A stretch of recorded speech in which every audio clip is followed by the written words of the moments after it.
petit ballon au point du penalty. On presse soudain sur but du festival, suivi d'un crochet magistral. Mbappé qui accélère. Il se cherche la fenêtre du tir, peut-être. Mais c'est là, ça comptait sur ses jaillissements de la défense adverse. Attention, avec ses tacles, il est autoritaire. Une faute en pleine surface de vérité. Il y aura bel et bien penalty. Penalty. L'arbitre qui va indiquer le point de penalty. Et attention avec la couleur du carton, c'est le rouge. Il va prendre ce petit bistol. Oasis Sport, Oasis Sport, Oasis Sport, Oasis Sport, Oasis Sport. Je vous salue auditeurs passionnés des sports. On venait de vous l'annoncer, nous débutons ce journal de sport à Ligue des zones STB. La rencontre des Kapako, on en parle encore et toujours. Vous le savez, l'Athletic Club Kapako de la ville de Beni a fait son entrée à Ligue D dans la zone STB. C'était le dimanche, lors du match contre l'équipe des Mungano de Bukavu. La rencontre s'est soldée sur un score de 1 but partout avec Kapako prenant l'avantage en ouvrant le score par sa nouvelle recrue nommée Bellingham. Cependant, l'équipe n'a pas réussi à conserver son avance, permettant ainsi à Mungano d'égaliser. Ces résultats reflètent un début encourageant pour les Mutuka Munene qui retrouvent cette compétition après plusieurs années d'absence. Moudi Mbemaya s'est dit satisfait de ces résultats pour une première sortie, soulignant les efforts fournis par ses joueurs. Conscient des défis à venir, il a promis de travailler encore davantage pour obtenir de meilleurs résultats lors des prochains matchs. Je vous propose de l'écouter dans cet élément sonore. Nous avons un sentiment de satisfaction pour nous, comme c'était la première fois. Et ça fait au moins 8 ans depuis que Kapako ne foule plus la terre, la pelouse synthétique de Goma.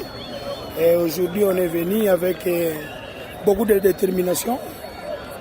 Sauf à la première mi-temps, on a essayé de jouer, on a organisé les jeux sur les plans tactiques, techniques. À la dernière mi-temps, nous avons essayé de marquer un but parce que nous aimons jouer, nous aimons marquer. Et c'est ce qui n'a pas tenu aujourd'hui. Alors aujourd'hui, nous avons fait un match nul, c'est parmi les résultats du football. Et je pense qu'à la prochaine, nous allons rentrer encore ici pour prendre d'autres stratégies. À la question de savoir ce qui a manqué Kapako de gagner cette rencontre, il a répondu à ce terme. Ce qui nous a manqué, c'était une erreur défensive. Parce que je les avais déjà prévenus que la zone de défense, c'est la zone de risque. Donc là où il faut prendre beaucoup de précautions, là où il faut sécuriser.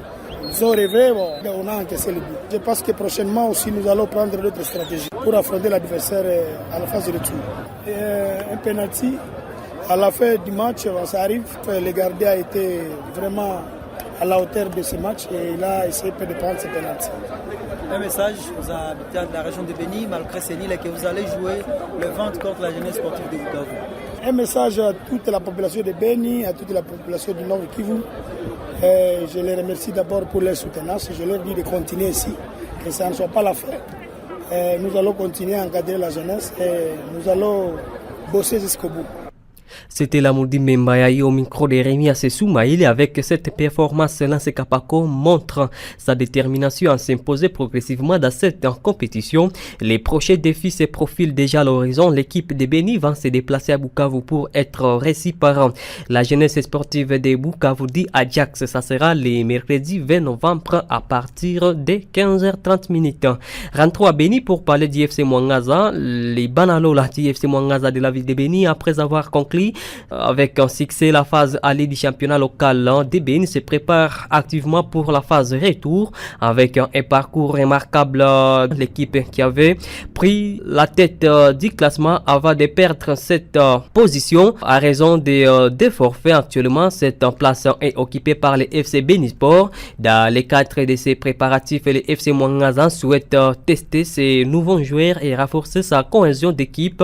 C'est pourquoi l'équipe sollicite des matchs amicaux contre les équipes des secteurs de Rwenzori, à savoir ce système FCF Rouge et toutes des Boulongo, ANC Rwenzori de Mutwanga et Lume Sport de Lume. Ces rencontres sont prévues selon cette lettre d'idée décembre au 5 décembre 2024 au stade de Tata Baichura de Boulongo à partir de 15h30.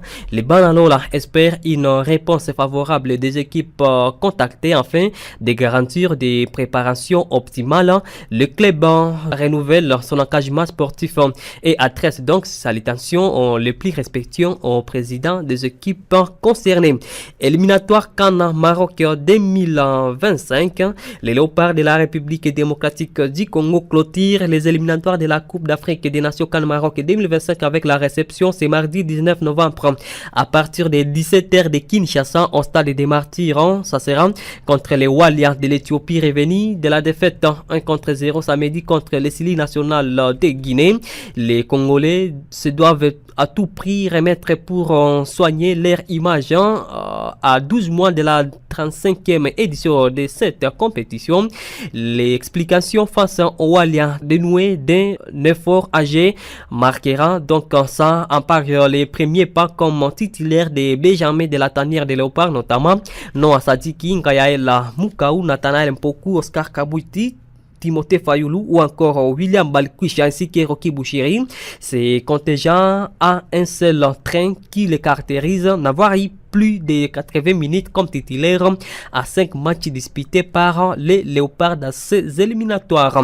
Des Léopards seniors aux Léopards junior, les premiers tests des léopards de moins de 20 ans de la République démocratique du Congo n'ont pas été couronnés de succès avec une défaite de 1-2 contre les Falcons verts de l'Arabie Saoudite à Jeddah. C'était le samedi 16 novembre dernier, une rencontre qui s'inscrivait dans les cadres de la préparation pour la Coupe d'Afrique des Nations. Il faut savoir que les léopards donc, qui tirent parti de cette trêve internationale continuent de se préparer pour leur deuxième match. Ils auront la chance de croiser leur homologue d'Arabie Saoudite.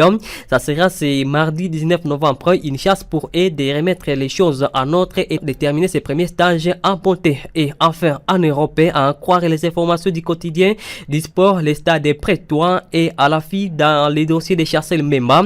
Après Montpellier, il y a quelques semaines, c'est au tour du club Préton qui manifeste son intérêt pour récupérer l'ancien rock de l'Olympique de Marseille. Mais au contraire du Montpellier, les clubs bretons a un argument colossal dans la marche, à savoir une qualification à Ligue des Champions et une probable qualification au minimum pour les play-offs du mois de janvier. Il faut savoir que les médias affirment que dans les cas bretois, on aimerait que l'Olympique Marseille libère d'abord Chancel Mbemba de ces 6 derniers mois de contrat afin de le récupérer en tant que joueur libre. Amis sportifs, nous sommes pratiquement au terme de ce journal des sports. Je vous ai servi Barakamba Kwa Blessing. Merci à vous de l'avoir suivi. Merci d'avoir écouté ce journal. Vous pouvez le réécouter en visitant notre site internet www.radiooasis.cd. Jeune, ton avenir est plein d'espoir. Mais une seconde de plaisir sexuel peut le gâcher à jamais. Sois sage.